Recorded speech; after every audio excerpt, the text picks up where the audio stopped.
Hey guys, this is video blog number 2 of the 1987 season of the WWF Superstars of Wrestling. As I last left you, the road to WrestleMania 3 was slowly but surely starting to get going. The wheels were starting to turn, and all momentum was getting ready towards what would eventually be one of the, if not the biggest wrestling event in the history of the United States of America in professional wrestling. So today I'm going to talk about the 3 episodes that took place on January the 24th, January the 31st, and February the 7th, 1987. So I'll start off with the episode from January the 24th. It takes place in the Meadowlands in East Rutherford, New Jersey. It starts off with Mr. Wonderful Paul Orndorff going up against Paul Roma. This is Paul Roma before he becomes a young stallion. And Roma gets about 1 or 2 offensive moves in the whole match. And it's basically just all Orndorff. And Orndorff wins the match with the pile driver. Then our update segment. And this is a very interesting update segment. I sort of like this one. Was comparing King Kong Bundy and Kamala to see who is the better of the 2 super heavyweights, King Kong Bundy or Kamala. You guys can leave your choice if you want to in the response of who you thought was better, either King Kong Bundy or Kamala. I've actually met King Kong Bundy. He's an awesome guy. I mean, he is a truly awesome guy. He's a very nice man. Okay, so after that, we get back to the arena, and in comes Steve Lombardi, the Brooklyn Brawler himself. Before his match, he throws poor Paul Roma out of the ring after, him getting defeated by Orndorff. So who is Steve Lombardi's opponent? Koko B. Ware, the Birdman. And you know what? This is a very different match. Because Lombardi actually had offense in the match, and he, for about the first half of this match, was on a roll. And then Koko B. Ware came back at the win. Now, during the match, I do want to say this. Koko delivered the sick, and I do mean sick neck breaker. I swear, I thought he broke Lombardi's neck. That's how awkward it was, but yet so awesome at the same time. So after, they do the local report for the event at the Boston Garden, we get a tag team match, which would eventually be a match at WrestleMania 3, but I don't think this match, well, maybe this match does stem going into WrestleMania 3. The Magnificent Morocco and Cowboy Bob Orton against Rick Martel and Tom Zink, the Can-Am Connection, and Danny Davis is the referee. And I gotta tell you, it was actually a good match for the 4 minutes that they had. This was a fun match to watch. Match ends in a double disqualification. And, there was one point where, in the beginning of the match, Mr. Fuji hits Zink in the midsection with his cane. And, Zink sells it. And then, 5 seconds later, he no-sells the cage shot, goes back around the ring to get to his corner. It was absolutely funny. I loved it. Then, the Macho Man Randy Savage comes out with Elizabeth. Now, as he's walking towards the ring, somebody must have touched Savage or even touched Elizabeth, because Savage was pissed coming to the ring. And he almost got into it with a fan. They had security there. So he faces this guy, Randy Sharp. Savage obviously wins the match. Savage never took his sunglasses and his bandana off. He was just out there that night. He must have been beyond pissed, I guess would be the only way to put it. But Savage in a 45-second squash. Then we get the Piper's Pit, where they present a trophy to Andre the Giant for being the only undefeated wrestler in wrestling 15 years. Andre comes out. He's about to say something when all of a sudden, here comes Hulk Hogan. And Hulk Hogan comes to celebrate with Andre and, says how wonderful of a guy he is and how he's #1 in the WWF. And then Andre leaves. Awkward, isn't it? And then we get the Hart Foundation going up against the team of Scott McGhee and Tony Garea. I'm not going to say anything about Tony Garea. I made my case about him in the Hall of Fame in the last video. But, really, Bret Hart does most of the work in the match. Hart Foundation wins, obviously. Then our final match is a 6-man tag team match. The Gladiator, Jimmy Jack Funk, and the Outlaw Ron Bass against Mike Rotundo, Danny Spivey, and Blackjack Mulligan.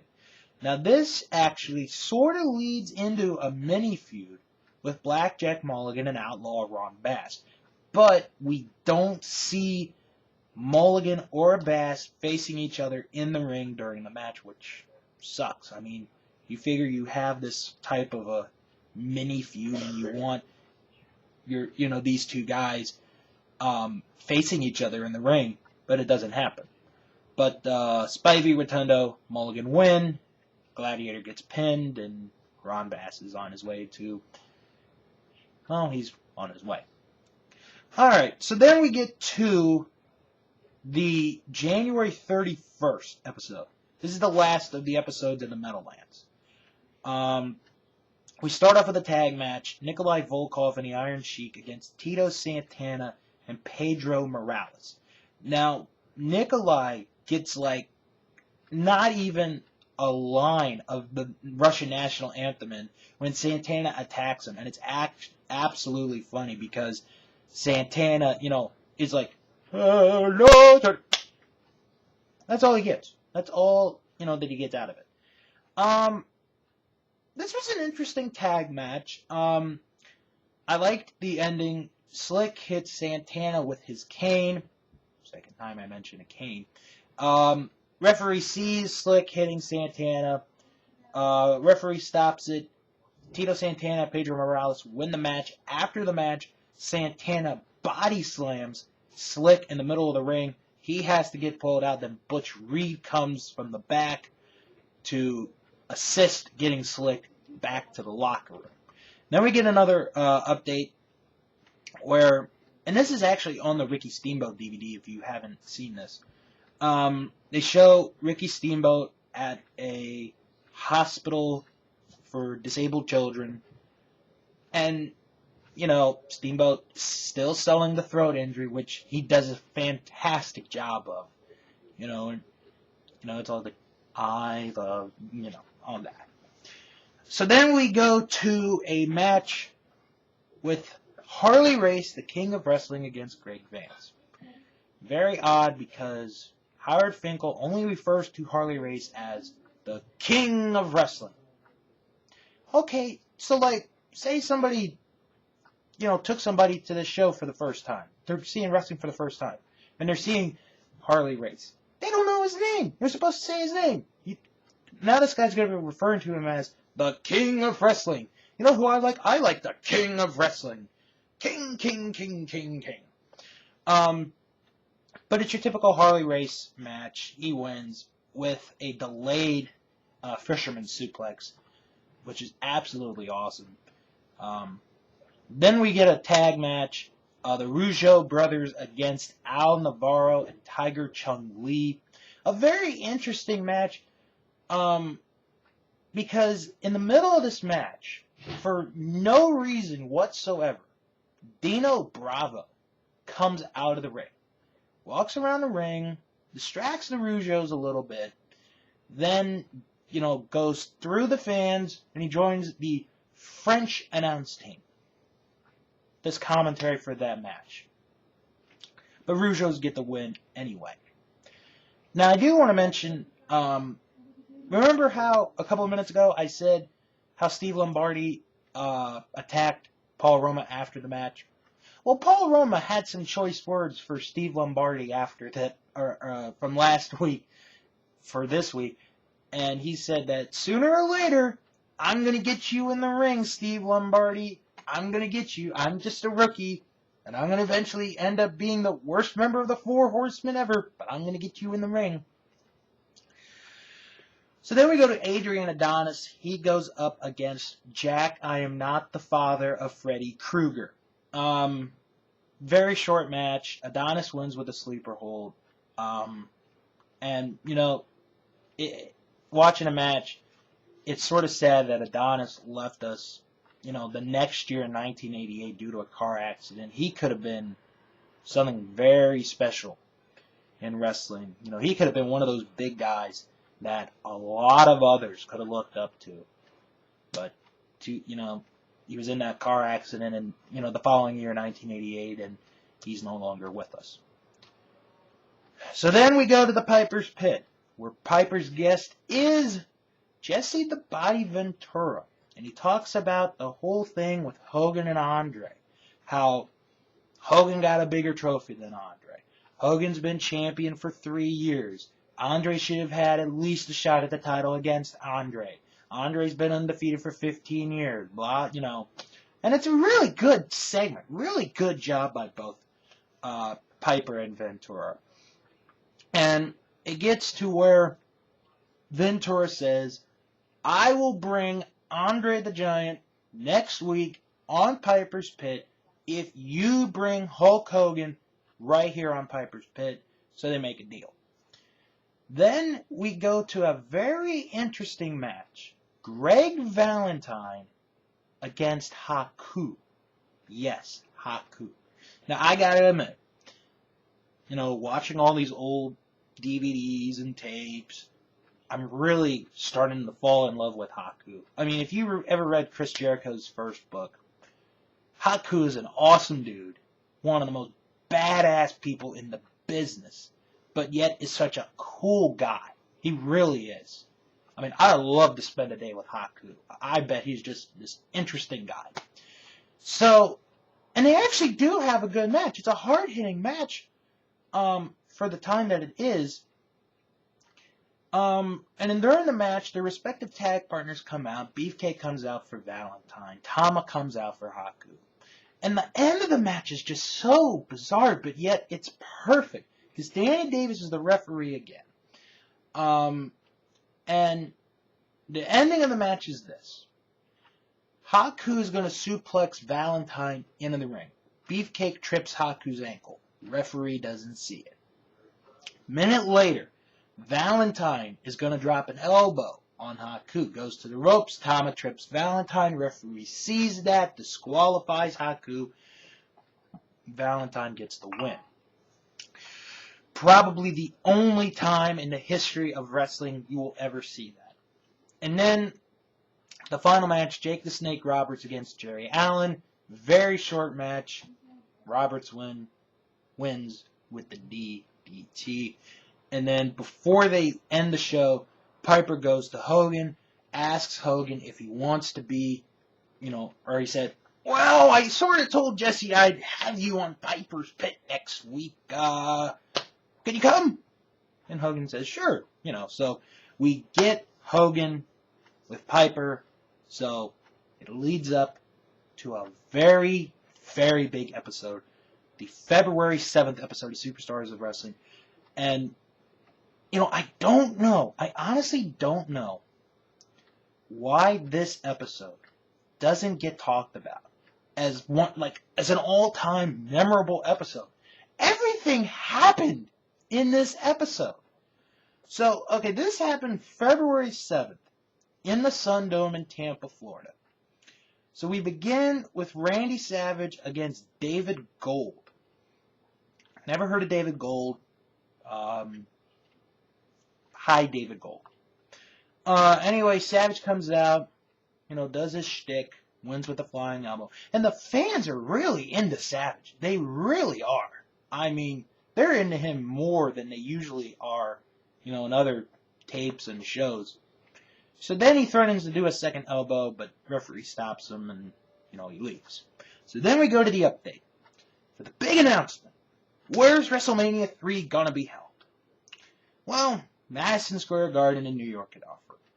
Wembley Stadium in London had the Rose Bowl had offered.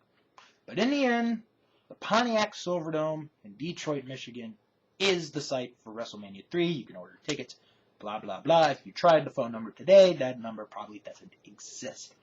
So, and Gene is hyping this up as everybody from all over the world, Egypt, France, Africa, Brazil, Australia, Lake Titicaca, are going to be at WrestleMania 3. So then we go to the next match, a tag team championship match. The British Bulldogs against the Hart Foundation. And Danny Davis is again the referee for the match. Now, as the Bulldogs are entering the ring, Jimmy Hart hits Dynamite Kid with his megaphone, knocks him out completely for the match. So it's basically a 2-on-1 match. During that time, as Davey Boy is doing a pretty good job of taking care of the Hart Foundation, Danny Davis is trying to get Dynamite Kid to get up to his corner, try to get him on the apron, but he can't. He's completely out cold. Then the Hart Foundation take advantage. Jim pins Davey Boy. They get the 3 count. New tag team champions, the Hart Foundation. Okay, so after that, we get a match with the Mighty Hercules. He goes up against Buddy Blake. And for like the first minute and a half, it's going. The action's going. And then towards the end, it just completely stalls. It's as if Hercules doesn't know what to do. And then he just decides to put the full Nelson on the guy, gets the win. And then, after that, Steve Lombardi's in the ring. And here's Hillbilly Jim. So I'm thinking, okay, Hillbilly Jim's going to say, I can't wrestle tonight. I found a substitute. It's going to be Paul Roma. Nuh-uh. Instead, we get the debut of one of the most legendary wrestlers in the history of professional wrestling. The one, the only, Outback Jack. That's right, Outback Jack makes his World Wrestling Federation debut coming down the Timey Kangaroo Down Sport. Timey Kangaroo Down Sport. Timey Kangaroo Down. So, he has a match with Lombardi. And surprisingly, this is not a dominating performance. Lombardi actually gets some defense, or not defense, gets some offense in. But Outback Jack does win.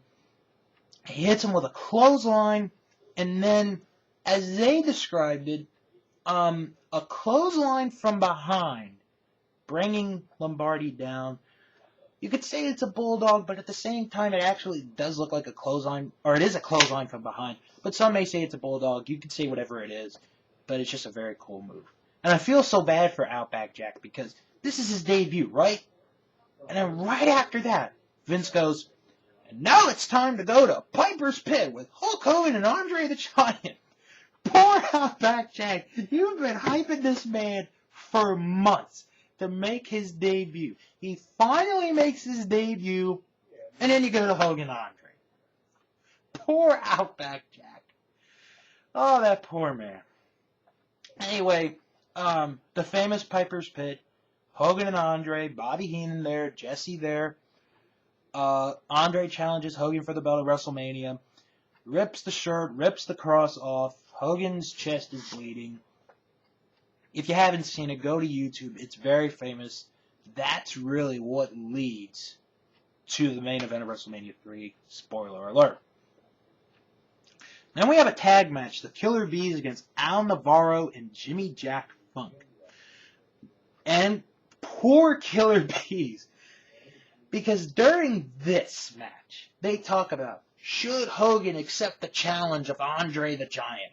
Bruno's like, well, I think Hogan's going to talk to Andre, try to get his senses straight, try to convince him not to challenge for the belt, try not to, to wrestle him at WrestleMania 3.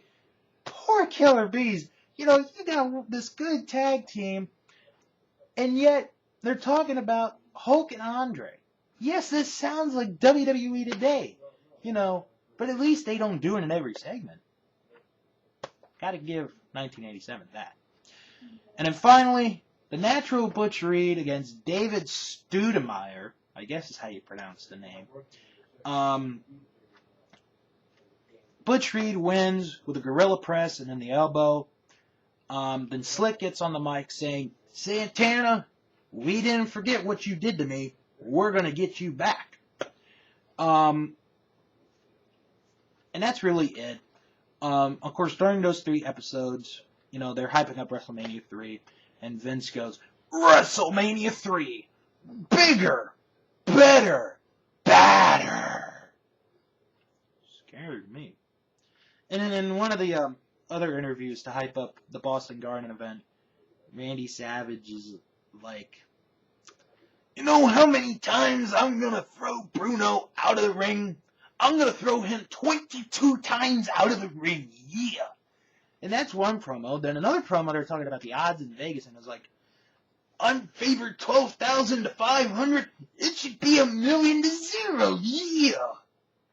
Oh, God, you gotta love those Randy Savage promos. So anyway, so I haven't got a chance to watch the 3rd disc, but I can tell you on that episode, we're going to see the Junkyard Dog, Demolition, Rick Martel, and Tom Zink. We're going to find out if Hulk Hogan accepts the challenge for WrestleMania 3. Plus, we're going to find out the first matches announced for WrestleMania 3. I truly hope you guys are enjoying this video blog. Like I said, I'm going to keep doing it to the entire 1987 season of WWF Superstars of Wrestling. I don't know. Like I said, I'm not going to do it every week. I'm not going to do it every other week. I'm going to do it when I get a chance. But I really hope you guys are enjoying this video blog.